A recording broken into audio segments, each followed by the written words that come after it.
सृष्टि बचपन से ही दिखने में सुंदर नहीं थी, लेकिन अमीर बाप की बेटी सृष्टि पर उसकी माँ जान छिड़कती। मेरी बेटी कितनी प्यारी है, भगवान सबको सृष्टि जैसी बेटी दे। सृष्टि धीरे धीरे बड़ी होती है। एक दिन सृष्टि की सहेली कहती है, तू दिखने में कितनी अजीब सी है, लेकिन मैं जानती हूँ हम सब में सबसे अच्छी शादी तो तेरी ही होगी। तेरे पापा अमीर जो हैं। और बता नहीं सकते यार, दहेज तो हर कोई देता है, ये क्या ज्यादा ले जाएगी अपने पति के लिए? अरे बड़े शहर में कोठी है इसके पापा की।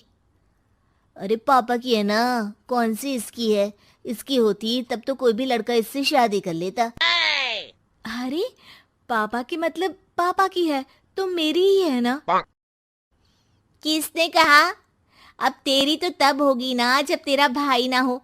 वैसे भी शादी के बाद सारी प्रॉपर्टी भाई के नाम होती है। सृष्टि समझ जाती है कि उसे किसी भी हालत में माँ बाप की सारी प्रॉपर्टी को अपने नाम करना है, लेकिन कैसे? एक दिन सृष्टि का भाई शीनू कहता है, बहन क्या कर रही है? तुझसे एक बात करनी है। अरे हाँ हाँ करना, मैं तो तेरी बहन हूँ। बहन मेरी लाइफ में ना एक लड़की है, बहुत अच्छी है। मैं सोच रहा हूँ माँ और पापा से बात करूँ शादी के लिए। सृष्टि को समझ में आ जाता है कि भाई की शादी होते ही भाभी उसे एक दिन भी घर में बर्दाश्त नहीं करेगी। क्या बात है भाई, बताना कौन है वो? यार वो बहुत अच्छी लड़की है, पढ़ी लिखी है, मेरे साथ जॉब भी करती है। बस एक प्रॉब्लम है। प्रॉब्लम? क्या प्रॉब्लम है भाई? यार वो शादीशुदा है, लेकिन उसके पति ने उसे सिर्फ इसलिए छोड़ दिया क्योंकि उसके माँ बाप दहेज नहीं दे पाए। सृष्टि ये सुनकर न जाने क्यों खुश हो जाती है। अरे भाई तो क्या हुआ, लड़की तुझे तो पसंद है ना? शीनू को लगता है कि बहन उसे समझ रही है। वो इस बात से अनजान होता है कि उसकी बहन की मंशा पूरा घर हड़पने की है। सृष्टि अपनी माँ से कहती है, मम्मी मुझे तो बहुत चिंता है, पता है शीनू क्या कर रहा है?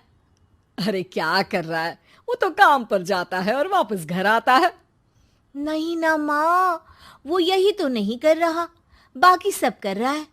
आपको पता है उससे प्यार है, और वो भी एक शादीशुदा लड़की से। ये क्या हो गया, मैं सोसाइटी में क्या मुंह दिखाऊंगी? अरे तेरे पापा तो यही कहेंगे कि मैंने ही उसे बिगाड़ दिया है। माँ देखो, मेरी बात मानो, पापा पर भी विश्वास करने की जरूरत नहीं है। अब आप ही बताओ, पापा इतनी देर घर के बाहर रहते हैं क्यों, बोलो? अरे बेटा वो तो नौकरी करते हैं ना। तू बहुत भोली है माँ, पापा का ऑफिस तो 7 बजे खत्म हो जाता है, लेकिन देखो कितनी देर से आते हैं। अरे नहीं नहीं बेटा, ऐसी कोई बात नहीं है। सृष्टि माँ को एक औरत से बात करते पिता की फोटो दिखाती है। देखो माँ, कैसे हैं पापा? मैं ना कहती थी कि पापा सही नहीं है। मैं तेरे पापा से बात करूंगी, दे फोटो मुझे। ओ माँ, वो तो डिलीट हो गई। लेकिन चल, तूने तो देख लिया ना, पापा से बाद में बात कर लेना, और हाँ मेरा नाम बिल्कुल मत लेना। हाँ माँ। अब क्या था, सृष्टि के माँ और पिता के बीच झगड़ा होना शुरू हो जाता है। सृष्टि के मन में क्या चल रहा था कोई नहीं जानता था। एक दिन, माँ सृष्टि के लिए एक लड़का देखा है, वो लोग शाम को उसे देखने आने वाले हैं।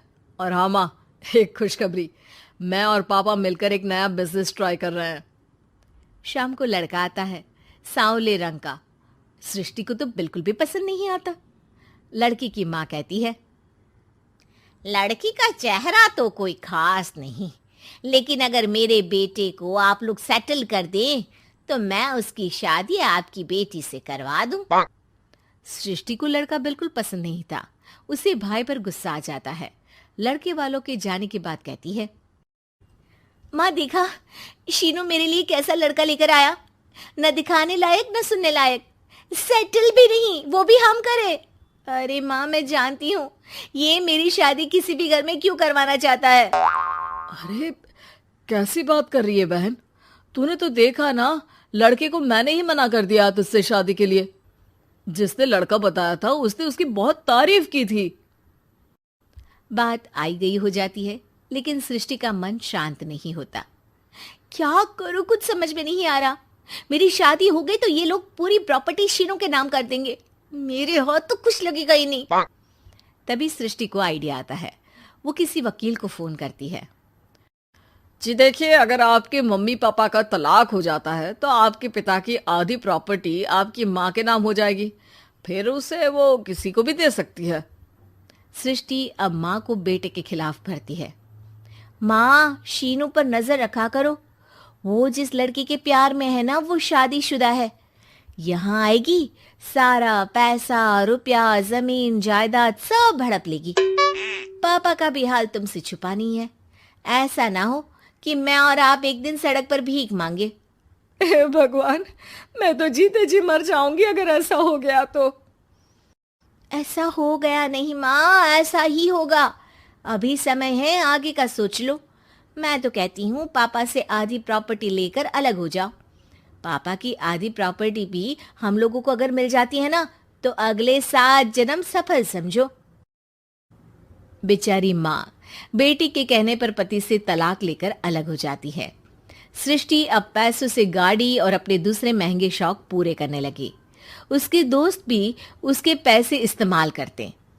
सृष्टि, कल तुम कहाँ थी? मैं सारा दिन घर पर अकेली थी। तो मैं क्या करूं? मैंने ठेका तो नहीं लिया है ना तुम्हें संभालने का। माँ को सृष्टि से ये उम्मीद नहीं थी। वो बैठकर रोने लगती है। वहीं उसका पति यानी कि सृष्टि के पिता आ जाते हैं। मैं जानता था कि तुम्हारा यही हाल होगा, तो आपने मुझे रोका क्यों नहीं? मैं रोकता तो तुम रुकती क्या? सृष्टि के कहने पर तुमने मुझ पर अपने बेटे पर शक किया, लेकिन तुम ये भूल गई कि कैसे हम दोनों ने मिलकर जीवन में इतना सब खड़ा किया। माँ पति के गले लग जाती है। मुझे माफ कर दीजिए, मैंने आपकी कमाई का एक बड़ा हिस्सा गवा दिया। कोई बात नहीं, तुम साथ हो तो मैं ऐसी 7 प्रॉपर्टी खड़ी कर दूंगा। तभी वहां सृष्टि आ जाती है रोते हुए। माँ, मयंक ने मुझे छोड़ दिया।